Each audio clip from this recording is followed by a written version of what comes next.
Isang panibagong araw na naman at hawak-hawak ko nga si Angel dito kaya si Isaac na lang yung inutusan ko na magdilig ng mga pichay. Paano ba naman kasi kung ilalagay ko si Angel sa kuna niya ay iyak nga ng iyak kaya ayan si Isaac na lang yung inutusan ko kasi ayaw nga magpaiwan nitong maliit na bata. Tinuturo ko nga kay Isaac kung saan yung mga pichay na didiligan niya. Kaunti na nga lang itong mga pichay natin dito mga mare dahil yung iba ay namatay nga. Ilagyan ko na nga ito ng mga steak para hindi na nga magalaw ng mga manok. Yung inaasahan natin na marami nga tayong magugulay nito pag malaki na pero hindi nga mga mare dahil konti na nga lang ito. At sana nga lang itong natirang mga pichay dito ay magsipaglaki nga sila para may magulay naman tayo. At nung natapos na nga si Isaac magdilig ng mga pichay, ito nagliligpit naman ako ng higaan namin dahil si Angel nga ay natutulog na. Magiging super nanay naman tayo at kailangan natin bilisan yung mga kilos natin dahil tulog pa nga si Angel. O siya mga mare, tapos na ako magligpit dito sa higaan namin at kailangan ko na rin maglaba para marami nga tayong magagawa sa araw na ito. At fast forward tayo, tapos na rin ako maglaba mga mare kaya dito naman tayo sa labas, maglilinis na naman tayo. Magbubunot tayo ng mga damo kasi marami na nga silang tumutubo. Iba na talaga ang buhay natin ngayon dahil umiikot na nga lang dito sa bahay at sa pamilya mo. At kinabukasan maaga nga akong bumangon at iniwan ko nga si Angel dito kay Jangri dahil nagising na nga.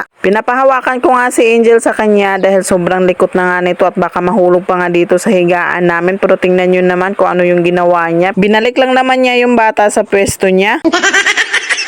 O siya, nagdidilig na naman ako nitong mga pichay dahil si Angel nandun nga sa tatay niya. Iba rin itong mga pichay na ito na sabay-sabay nga silang pinunla pero hindi naman sila sabay-sabay tumubo. Mga pichay nga na dito ko sa lupa tinanim ay maliliit nga sila. Pero yung iba na doon ko nga tinanim sa mga niyog ay malalaki na nga yung mga dahon nila. Hindi ko rin alam kung bakit ang liliit pa nga nila hanggang ngayon kasi yung sa kabila ay malalaki na nga yung mga dahon. Pareho naman sila inaalagaan at pareho naman sila dinidiligan araw-araw. Pero yung pagtubo nila ay magkaiba o tingnan nyo nga ito mga mare, malalaki na nga yung mga dahon. Ang ganda nga tingnan kasi malalaki na nga yung iba at nagsipaglabasan na nga yung ibang mga dahon. Ito talagang sa kabila ang problema ko mga mare, siguro kailangan ko na rin itong ilipat para nga lumaki na nga rin sila. Hindi siguro nila gusto itong lupa na pinagtamnan ko sa kanila kaya hanggang ngayon ay maliliit pa rin sila. At nung natapos na nga ako magdilig mga mare, ayan lumabas muna kami saglit dahil may bibilhin nga kami na kailangan namin dito sa bahay. Naubos na kasi lahat itong mga kailangan namin dito sa bahay katulad ng mga sabon, asukal at iba pa. At hindi nga ako pwedeng lumabas na ako lang mag-isa kaya ayan bitbit ko lahat yung mga bata. O siya mga mare, andito na nga kami sa bahay at nabili ko na nga yung mga kailangan namin. Hindi ko nga nabili lahat, yung kailangan pa nga namin na iba dahil wala na nga tayong budget. Inuuna ko lang yung kailangan namin dito sa bahay at huwag kalimutan i-like and share ang ating video at hanggang dito na lang. Maraming salamat!